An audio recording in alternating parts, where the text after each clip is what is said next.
বর্তমান সমাজের একজন অবসরপ্রাপ্ত সরকারি কর্মচারীর সমাজের প্রতি তার ভালোবাসা এবং পরিবেশ পরিচ্ছন্ন রাখার জন্য তার অক্লান্ত পরিশ্রম এবং তার এই স্বেচ্ছায় সমাজ সংস্কারমূলক কাজের সঙ্গে আরও ছোট ছোট বিভিন্ন ঘটনা যুক্ত করে পরিচালক নারুগোপাল মণ্ডল তৈরি করেছেন তার নতুন বাংলা ছবি দ্য নাগরিক। সম্প্রতি কলকাতার এক প্রেক্ষাগৃহে দ্য নাগরিক ছবির প্রিমিয়ার শো অনুষ্ঠিত হলো।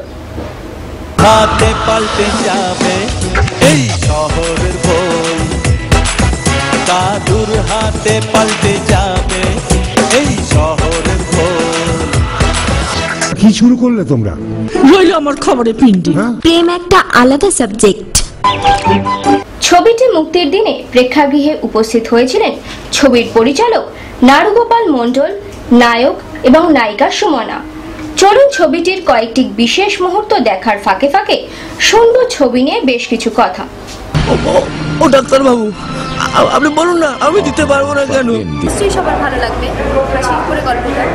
এই গল্পটা করলে আমি একটু সমসাময়িক ধারা থেকে অন্য ধরনের ছবি করতে চেয়েছি।